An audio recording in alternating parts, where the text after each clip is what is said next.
Today's August 31st. This is going to be an interesting show tonight. It's Labor Day weekend, and we're having a good time, right? You're listening to the Bridge to Buctober podcast. Let's go.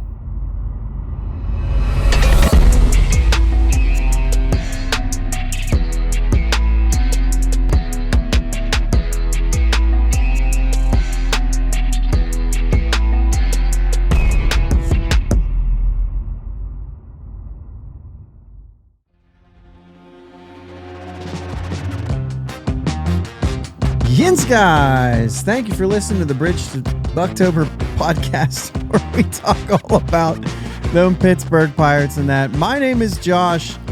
I am joined, as always, by my brother Jake. What's up, Jake? How we doing today, bud?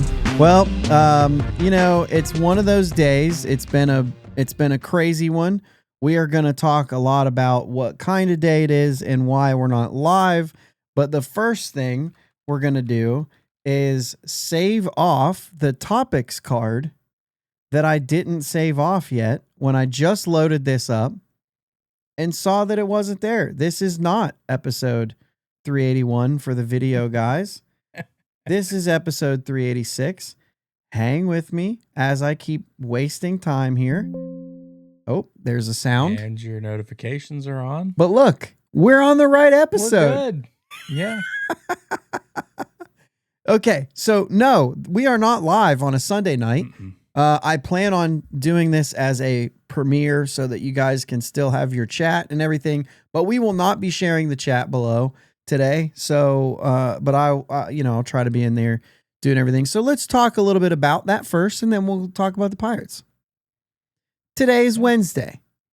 We are recording this on Wednesday because that's when we can do it. So we have no idea what's going on this weekend.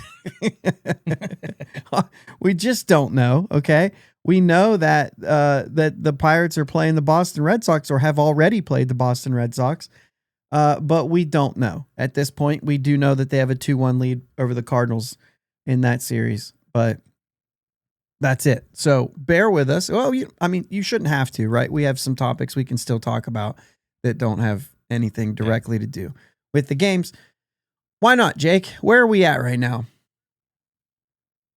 We are in Cincinnati, Ohio, playing for what possibly could be another one of these guys, huh? I had it sitting here, so I figured I'd show it off a little bit. For the audio listeners, it is a watch. Yeah. Well, Nazarene National Champs watch. Yep. So this is pitch softball. Yep. This is our Labor Day weekend national tournament in Cincinnati that we go down for every year. This is our 14th. Well, my 14th year. I think it'd be your 12th year. Or was you there the next year? Maybe 13th year. The maroon jerseys. Yeah. Yeah. The maroon jerseys. So yeah, this is our thing, right? This is every year we do this. We absolutely love it. And because of that, it's a thing where we were like, we still wanted to put a show out, but it's just hard to do. Certainly hard to do a live show down there on like a whim. So this is what we're doing. Yeah. Recording it. And, it's one of the things. It's my chance to get to hang out with those guys. Right. Yep. Don't get to see them very often. So when I do, I like to make the most of it. Yeah. So yeah, we're hanging out. Like I said, I'll probably pull up the phone. It's weird to say it like that, right? I have my phone pulled out right now. If you want to chat, I'll be chatting on Sunday night at 9:00 when I set this thing to go. So let's go. We're going to talk a little bit about the schedule being released because that can still be relevant in this situation. And we're going to talk, we've talked a lot about starting pitching. We've talked about position players, all that stuff. Even when we did our like, how do you set up this team? We pretty much ignored the bullpen. Yeah. So we're going to talk a little bit about the bullpen in this one as well. I'm probably as I'm telling the future, I'm probably really sore right now We're sitting in our, what are those things called? Yeah, sitting in the Normatec, Normatec. recovery boots and everything else, trying to make sure that we're ready to go Massage for guns. Monday morning. So yeah, massage guns out. We're all these Ibuprofen. has-been baseball players just trying to go out there and live some. It's literally like the one weekend a year where I can just like turn it all on, as if, when you're playing softball, you don't get those juices flowing like when you played baseball. And Right. this is kind of that weekend to get the juices flowing. Yeah. We go all in. It's a good time. Anyway, thanks for listening. Let's talk about the 2026 schedule that's being released and anything that sticks out at you, because there's some interesting things. And I think the first thing we can start with, Jake, is division games. If this team plans on winning next year, then one of those things that you kind of point out right away is division games. And the crazy thing is the most division games we have is in the very first month of the calendar schedule. There are 13 division games in March and April. And I think that contrasts to this year where it felt like we didn't have any, right? Yeah. I'm going back just to double check. We did play the Cardinals the third series and then the Reds. But then that was it. Cubs at the end of the month. That was April. We didn't have any in March, right? No. It was the fourth series we had the Cardinals. Yeah. I felt like during the year this year, do you still have the 25? Oh, I have it right here. That we played like, forget who it was, but it was a division game, and they were like very, very close to one another. Very close. Like a home and away. No, that's what it was. Home against the Cardinals, away against the Reds. Back to back. No, but I mean, like, it seemed like we played. I'm just going to use Cincinnati just because, but we played Cincinnati at home, then we had a series, then we played them away or something like that. I feel like there was a time when that happened, but I can't remember which team it was. But I'm looking through right now and I'm not seeing it. So maybe I'm imagining things. Maybe you're imagining things. I could have swore that happened, but I was looking at our schedule this year to see if that happened, and it does not. So anyway, it's really front-loaded in that sense, right? Because March and April, we have 13 games against division opponents, and only that's the other thing I thought was crazy was the last 4 games of April are the first home games that we have against the division opponent. So the first 9 divisional games are on the road, which I feel like is important for this team if they continue in this trend right now of playing bad on the road. But then they have the Cardinals and the Reds back to back. To start May, we have the Reds at home. And so, but still, May has 10 games, 10 division games with the Reds. And then we go to St. Louis in the middle of the month, go to Toronto, and then home against the Cubs for 4 games. And then it goes to June where we only have 3. So if you get hot in June, you're not going to do anything for your division race except for those 3 games against the Reds. Now, does it really matter? Just to finish it out, July has 8, August has 9, September has 9. Real balanced the second half. And that is to say there's the 3 games against Milwaukee to end the first half. And then there's still 6 games against division opponents after that in July. So, it's really front loaded with that. And I don't know if we like that or if we don't like that, because we've got a tale of a couple different teams here where we started off hot and then this year we started off really bad. You know what I mean? And so you just don't know what you're going to get from this team right out of the gate. Obviously, it depends on what you do in free agency and what kind of trades you make. But, and we'll get into the bullpen. But to me, like, your starters are the ones that are going to set the tone. And then, the bullpen is kind of secondary there, but we blew a lot of games early in the season. Yeah. So Yeah. that's kind of one of those things too. Yeah, and it'll depend on what we do coaching wise as well. Are we sticking with the same staff we have now? It's not the same staff that we had. I mean, minus one person, but that's a big deal. Well, Don Kelly was there, but yeah, but he's running it. It's his show, right? He's not playing second fiddle to anybody, right? So, what else sticks out to you? Obviously, we start on the road, 2 series in New York and Cincinnati. I thought that was interesting. We've been starting off kind of in the South. Yeah. I mean, there is a baked in day off on the Friday. There's the opening day on Thursday, and you got a day off.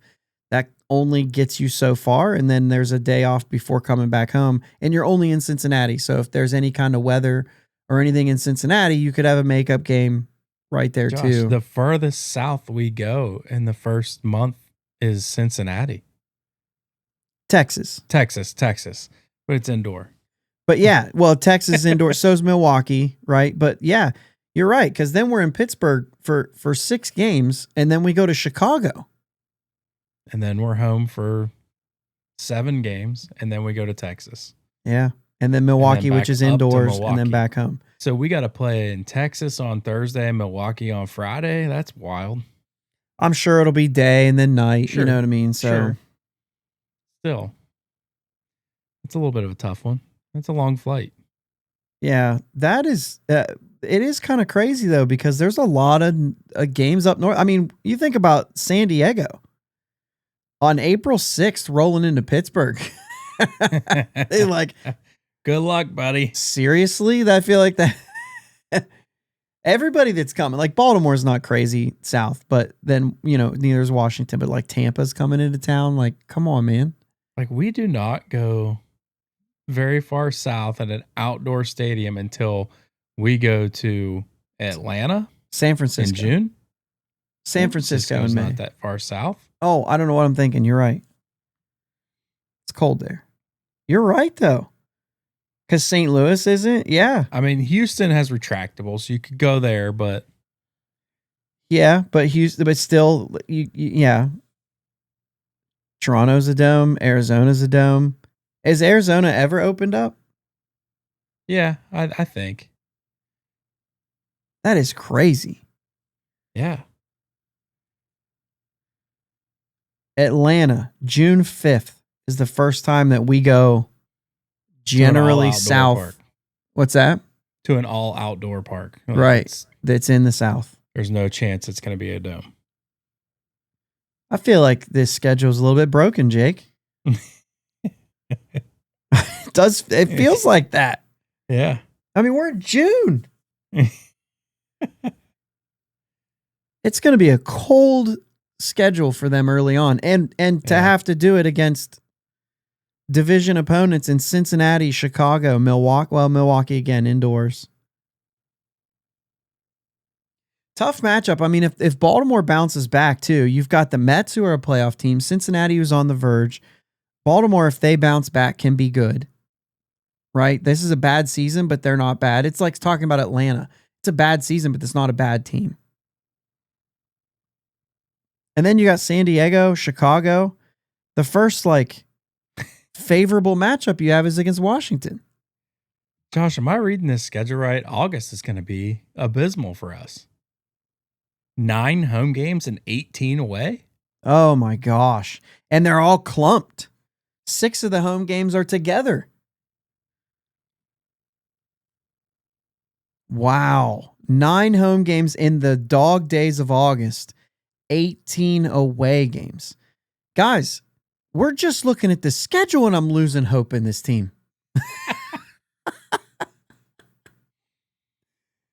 I've never looked at a schedule and been like, okay, this is what it is, but we're screwed. I kind of feel that way right now. That's wild. I don't know why I'm just now realizing August. That's insane. And your home games, Jake. Your home games in August are against the Mets, the Red Sox, and the Tigers. Yeah. who all three are primed to be really good teams. Yeah. Yeah, MLB hates us. Cincinnati, Milwaukee on the road to start the month. And then Mets at home, Miami on the road, Boston and Detroit at home, the Dodgers in LA, the Padres in San Diego, and then St. Louis. That is a gauntlet. No matter what this team is doing up until August, we're going to have to keep in the back of our heads, like, August is coming. Yeah.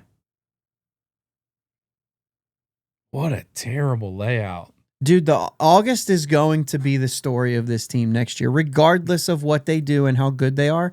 Like, that month right there will tell the story of the whole season.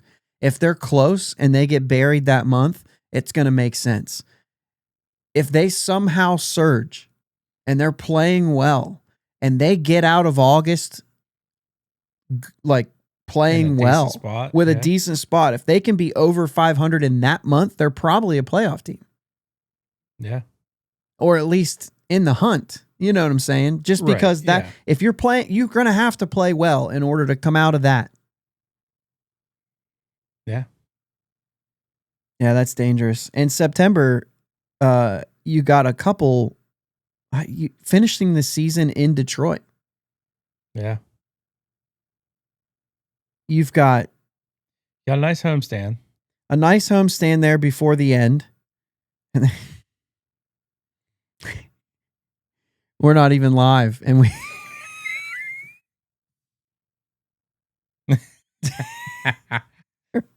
love it. Mm-hmm. All right, I'm going to pause this for just a minute because we can do that because we're not actually live. All right, had a little intruder there. We're back.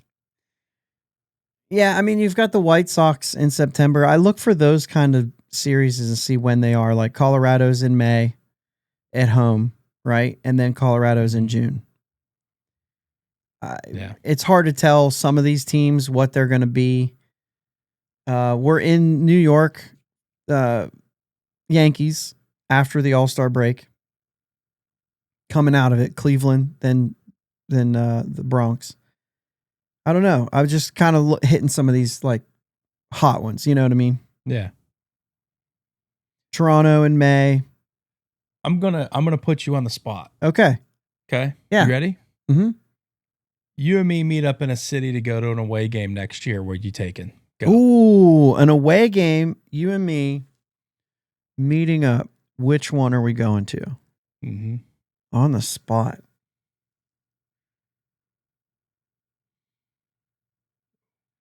That's really tough because there's some series I'd eye down and I would consider going to.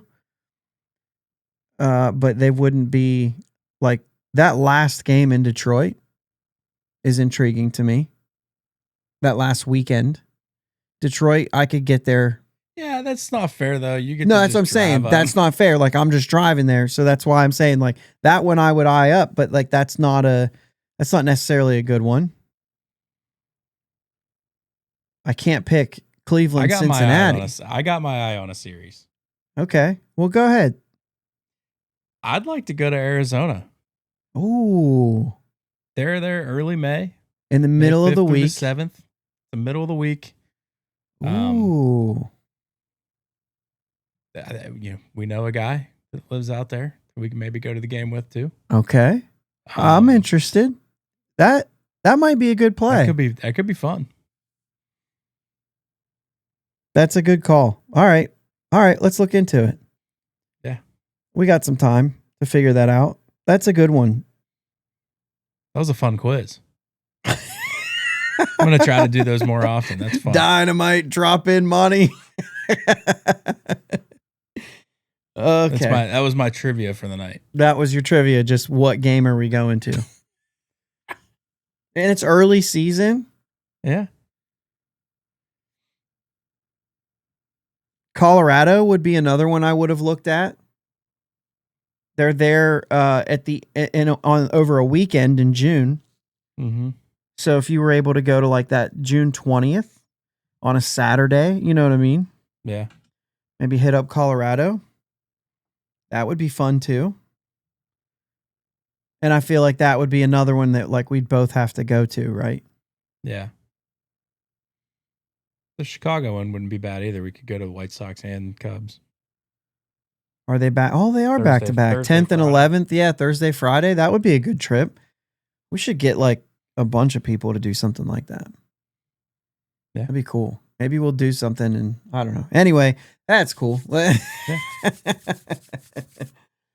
Anything else about the I like that the home opener's on a Friday this year rather than a Thursday. Like I like that Friday because it gives you the option. Like in the past when it's been Friday, it's like, oh, you have an option of going on Saturday as well. Last time I did that was when we had our opener against the Orioles as well. Yeah. So, yeah, that's good. And, of course, the Braves are going to be there July 7th, 8th, and 9th in the middle of the week.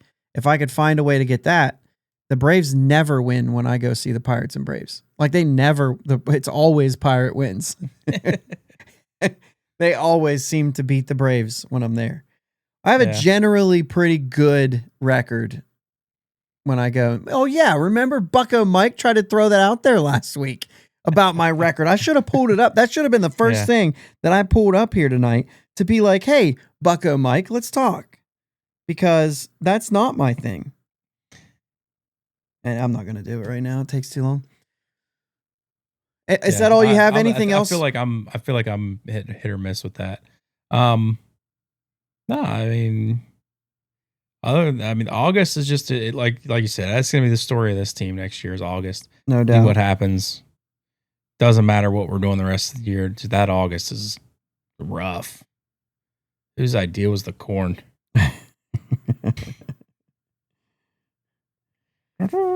Over the years, the Pirates are 42-32 when I go to the game. When I'm checking. Now they're over 500. That's a 568. Like, and this is a bad team. Yeah.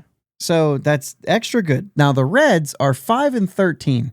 So like it's like that. When I go see the Braves, by the way, are 1-3. So I've been to 4 games with the Braves, and the Pirates are 3-1. So they did win one of them. Oddly enough, the Rockies are 2-0. If you care, if you're someone who cares. Shohei will be at PNC in June.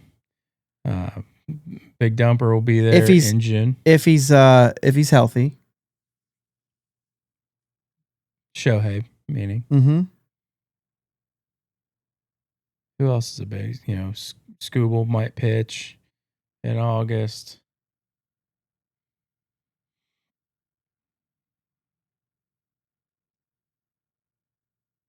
I'm not seeing anybody else that's like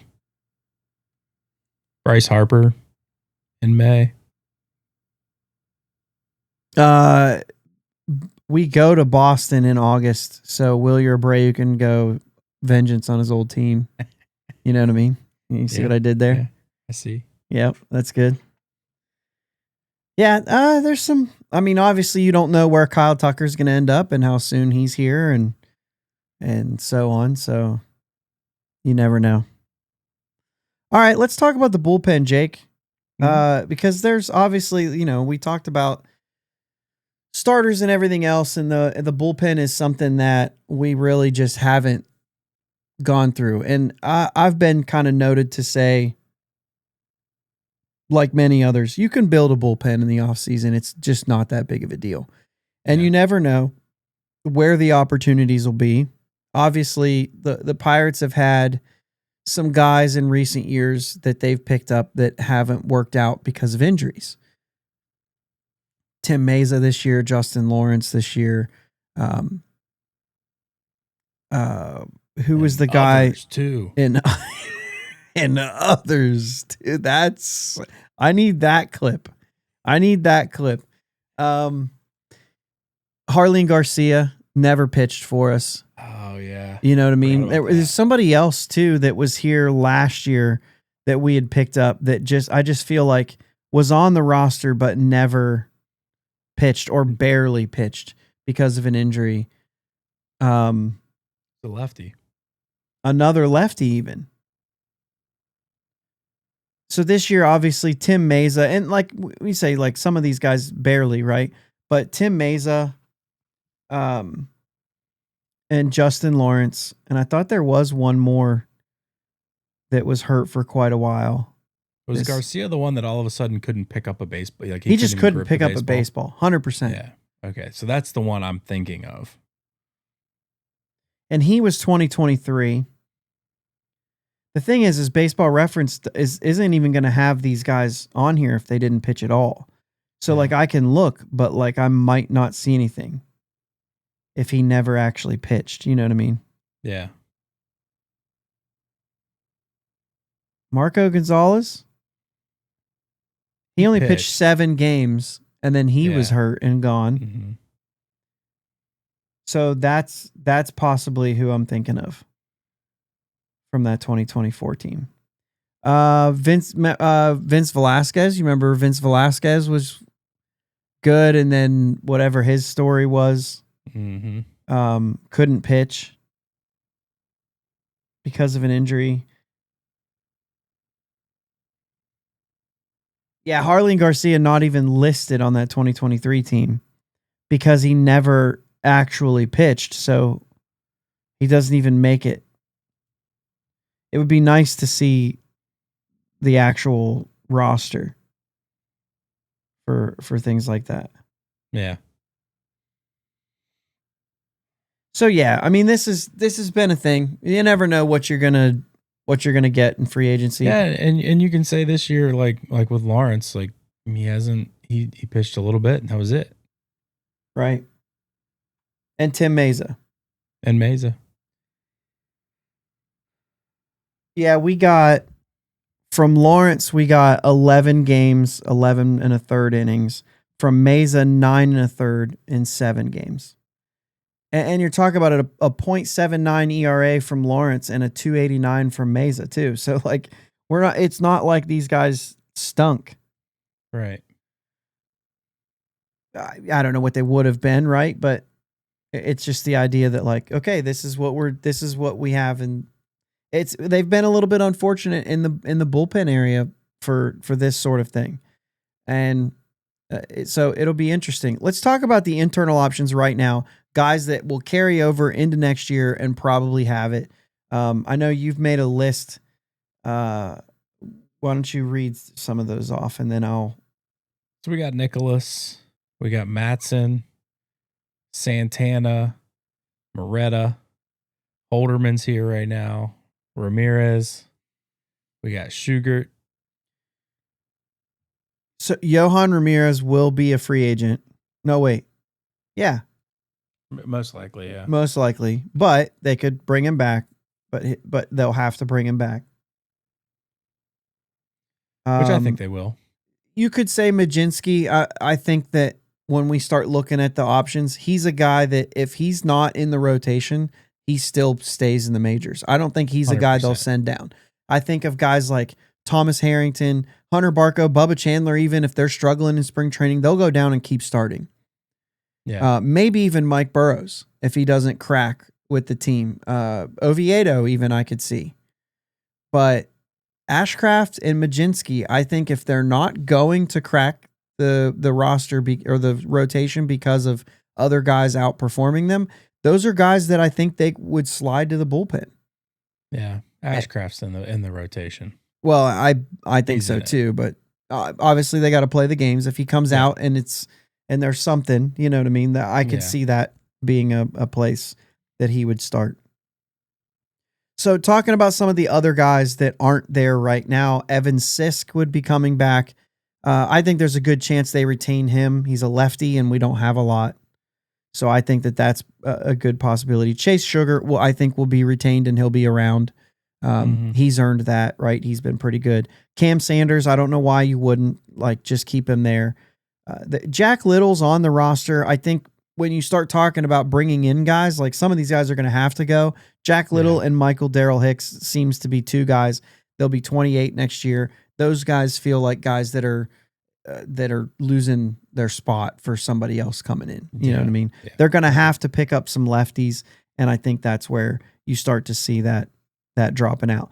I'm not going too far down the list when you start talking about AA or anything like that, because those guys probably just aren't in the cards to come up.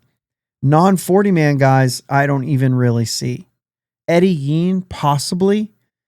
If he finishes strong and he has a good year, I mean, there's a chance that guy, they're going to give a shot. He's 24 right now still. It feels like we've had him for 80 years, but he's 24 years old, so it's not like it's too late for him to figure something out. Yeah. Ryder Ryan, technically on the roster, AAA roster, but off the 40-man. I don't know what he's bringing to the table, but Blake Townsend is a left-handed reliever who's 24 years old right now. It's just another guy, right? Mm-hmm. So you could see any of those guys kind of making their way into something, you know what I mean? Relevancy, 40-man roster, whatever it is. As far as free agents, trades, you're going to have to acquire some left-handed pitching.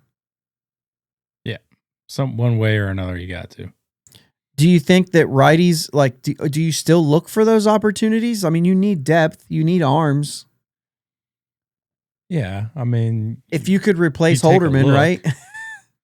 100%. You have, like, he gone. No matter what. Can't deal with. Yeah, he got to go. I'm done with him. I think he's got a really good slider, and he's got some life on his fastball, but he throws them right over the middle. Right down the middle. You can't rely on that. If he doesn't throw it down the middle, it's not even close. Right. Every once in a while, it's like, oh, that was a good inning. Yeah, because his stuff is really good. Yeah. But it just all too often, when it matters, he's grooving it and giving it up.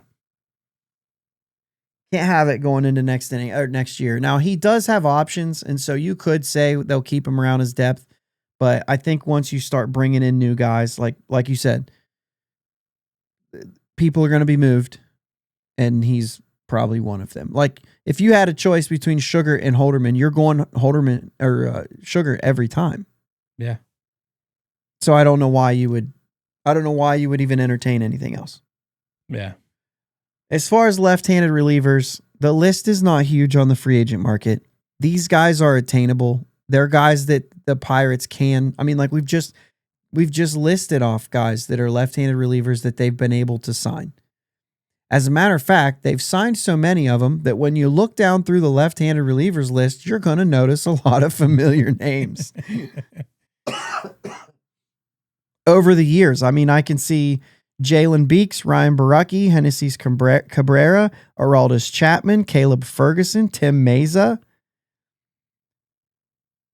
Taylor Rogers, which is kind of like a funny one because he never actually put on a uniform, but we acquired him and then moved him. Yeah. And Justin Wilson from a long time ago. He's now 38 years old going into next year. To be honest with you, like I don't hate the idea of running it back with Caleb Ferguson, maybe even Tim Meza. 34 years old for Meza, Ferguson 29. They were there. They're familiar with it. If Meza's healthy, I mean, I don't know. I don't hate it, Jake. No, definitely not. It's like you said, though, you never know what you're going to get from any reliever. So why not go with a couple that you already kind of know, a little familiar with? You could also roll the dice and literally like Baracki could come back and be good. Like, you just don't know in a bullpen situation. I don't want to see Baracki come back. Please don't take my words out of like. I mean, throwing a name. Would they? Yeah. Would Sherrington go? Yeah, absolutely. Possibly. He'd probably slow roll it and try to bring him back on a minor league deal with an invite to spring training. Yeah. So if he doesn't get picked up, I don't hate that. But there's also there's good names out there. There's a club option on Matt Strom. You could see them try to go after somebody like that. I don't know. There's basically the idea is that there's guys out there. They absolutely could acquire just in free agency, 2 left-handed pitchers to go along with Sisk that you already have and say, we could probably make something happen here. I don't know if you go Chapman, if you go full Chapman, I mean, he'll be 38. But like, he's still doing it. Yeah. I mean, we're going to need a closer. And he's certainly not going to, wow. Oh, because you're trading Dennis Santana. I'm either trading him or just not using him as my closer. I still don't trust him. Really? Yeah, I still don't. I Okay. think he's having a good year. I don't know that he's a closer. I mean, he's been great since coming to this team. Yeah. The slider's real. I don't know, man. I don't either. I still don't know either. I would say it's his job to lose. I think he's been that good. Like, it's been ridiculous good. Yeah, like I said, he's having a good year. I can't deny that. The numbers don't lie. Good, year and a half. Right? I mean, last year he threw 39 games with the Pirates and had a 2.44 ERA. And this year, a 2.41. 44 innings last year, 56 this year. I don't know, man. I'm buying in. And I know what the track record looks like. He's just not exciting for me. I like my closers to be exciting. Devin Williams will be out there. That'll be exciting. He's blown a lot of saves. In New York. I mean, in New York. So I don't think they're going to go out there and play in that type of market, right? Because he's still, even though he struggled, he's still getting paid. Go trade for Bednar.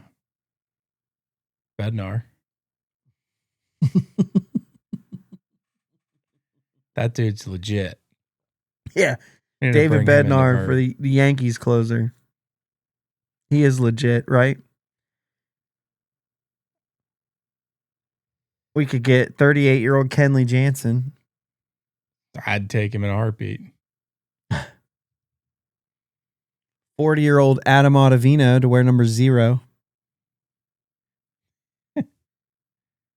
Yeah, anyway, there are a lot of options for the bullpen. And I actually don't hate the guys that are returning outside of if they keep guys like Holderman, right? I mean, if this bullpen ends up looking like Santana, Matson, Nicholas, Majinski, Moretta, and then a couple lefties that they bring in, and really Justin Lawrence, he's still arbitration. So like Justin Lawrence can come back and be a part of this team. He doesn't have any options. So if he does come back, he's got to be in the majors. Yeah. Same with Yohan Ramirez, which is what makes me think that they probably don't bring him back. But then if they do, then you're going to have guys like Moretta who are once again finding themselves being sent down to the minors just for depth. Because you have to have a lot of arms. Yeah. So I could see all of that playing out. Listen, in a nutshell, we've talked about the bullpen. We've talked about starters. There is a path for this team to be good next year. There really is. I don't think the talent that's here is too far away.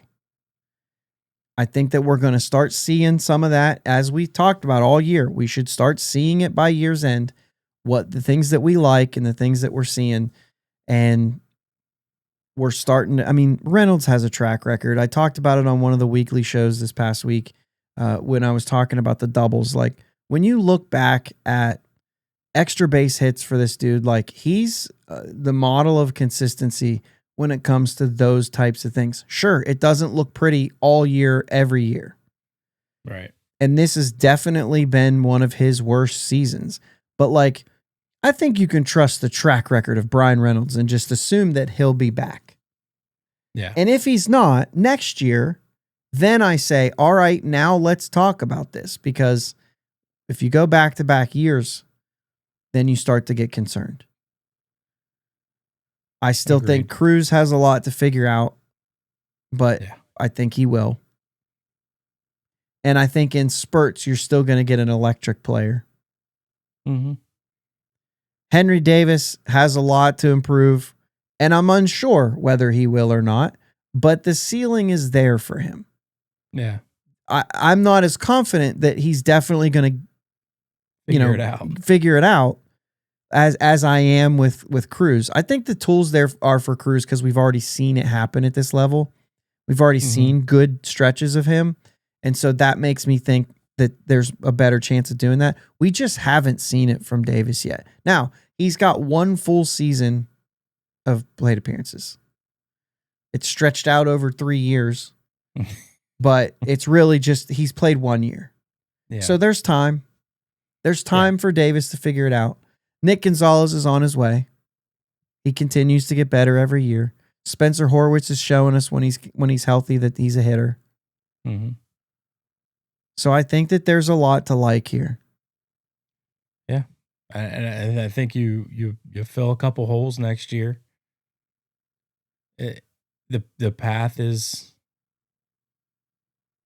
there, man. Like it's not, we're not that far. They just have to fill the holes. That's the problem. Yeah. You have to cross the finish line with some of these free agents. And they're going to have to overpay. We heard the Sherrington quote. He was on the MLB Trade Rumors podcast, and he was talking about the lack of free agent spending, and the fact that they said we've offered multi-year contracts on players and not crossed the finish line. It's also true that we haven't offered a lot of them. He mentioned that there's a certain number of free agents that they don't even spend very much time on because they're just too expensive. Yeah. And then he also addressed the fact that players are looking to go to places where they're winning. And, obviously he's going to admit it, but he says we haven't done that yet. And so you're looking for that perfect storm of a free agent to come in, and bullpen guys are easy to talk into this, especially 1-year deals where that they can be flipped and go right. To me, if I was a player and I was going to be signing a 1-year deal, I would 100% sign with a team like the Pirates. Mm-hmm. Because then you're like, I don't have to. If you're with the Dodgers, it's like if the Dodgers aren't in it, I'm screwed. Or, I guess they could flip you too, but you know what I'm saying? Like the chances are, like, if you're close, but if you're a team like the Guardians, because the Guardians are like borderline every year. So if you're that borderline teeter-tottering, like we're not sure if we're going to win or we're not sure if we're going to lose, they're not selling. You're going to be stuck there. And then if it falls apart, then you miss out. But if you sign like a team with the Pirates, then it's like, hey, if we're not in it, we're sending you somewhere it is so we can get something in return before you're done. Right. And you get to pick. I mean, you don't get to pick, but like the only teams that are going to acquire you are the teams who are in the race. So you've got a much better chance of catching on with one of those teams. So like that's what I would do if I was at the point where I'm signing 1-year deals. Go to a place that would be favorable. Pitchers, especially left-handed pitchers. Yeah. You're going to have good numbers at PNC Park. And it's going to make your season look better, and teams are going to want you, or you make your free agency better the next year. Or you fall apart like Andrew Heaney. After 2 months of, hey, I'm good. And then it's like, I'm not good anymore. Yeah. Either way, Sherrington addressed that, and he talked about how it is hard to convince free agents to come to Pittsburgh for those reasons. And for him to cross the finish line probably means he has to overpay, like he did with Chapman and nobody else, because he really doesn't cross the finish line very often. But I think that's a big thing. I don't know. We'll wrap this up here. unless you had anything else on them. I mean, I kind of steered away from the bullpen to talk about that, but well, I don't know if Sherrington's back. I was convinced he wasn't. When we did our exercise a few weeks ago, we said we're going to go as if he's still there, just for ease of what we're trying to do. I don't know that a new GM has any more luck. He's got the same problem that he's facing. Yeah. I don't think that oh, well, I wasn't going to sign with Pittsburgh, but they just got that new GM, so maybe. My biggest fear, I guess, for Sherrington is that he signs a dumb contract. It's almost like Bob Nutting is I think he's good. I think he's going to do this thing, but I'm also not going to let him sign any long-term contracts so we don't get a Pablo Sandoval on our hands. But that's not necessarily true because he's extended several guys. Yeah. Well, guys you're familiar with. Right. Guys that Nutting is familiar with. Yeah. But Sandoval was good up until they signed him. But you had serious issues with him though. Yeah. Because you knew that he comes into every spring training overweight and things like that. And so there was a lot of question marks about how long he would last in this game anyway. Yeah. But then the Rusney Castillo out of Cuba, who played 99 total games and was given over $70 million. You know what I mean? There's certain contracts that he signed there. Even Hanley Ramirez was a big deal, and I don't know that he ever really. I mean, he was fine, but you know what I'm saying? Yeah. There's almost that fear that he I mean, we talked about Anthony Santander. If he would have brought him in on a big deal, that would have been another one of those flops. Yeah, unless his season didn't turn out the way it did. Sure. And it depends on how long term they actually went with him. Yeah. So yeah, I don't know. I still think there's a path for this team. I don't know if they'll be able to execute in the offseason. I don't know how the whole team happens. I don't know if Ben Sherrington sticks around. If not, there is that concern that the next GM blows the whole thing up, not in a good way. And man, I'm telling you, that would be difficult for me. Yeah. I would much rather you put all your chips in for a little bit. Give me 2 more years of trying, really 1, because 2027 probably doesn't happen. But after 2027, I think everything changes. Yeah. I don't think that they'll get something done. I mean, I just think that things will change whether or not they get something done. Yeah. When you lose a season like that. And we'll see how much of the season we lose. Right. And we'll have plenty of time to talk about it when we do get there. So I'm trying not to speculate on that right now. But as of tonight, speaking in the future, we're having a good time. We're getting ready to go and win a tournament tomorrow. Yeah. Hopefully. We're ready to go though. Yeah. Yeah. Get these old bodies moving again. Try to stay young. Hit some nukes. As long as we can. You know, the high on Saturday is 73. Yeah, don't remind me. So bring your winter coats. Oh my gosh, you baby. He goes down to the South for a couple of years and all of a sudden he can't handle set. The point is the ball's going to fly. Yeah. So you're going to hit some bombs. It's going to get down to 50s, man.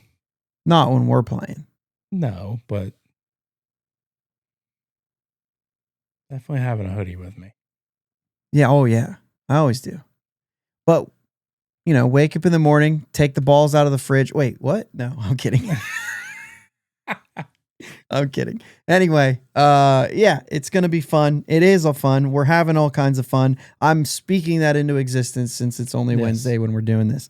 But I appreciate you guys listening, hanging out with us. I'm sorry we're not live today, but that's all right. That's all right. We're allowed to do this every once in a while. I got nothing else. You got anything else? I'm good, man. Let's go Bucs. Let's play some music. Get out of here.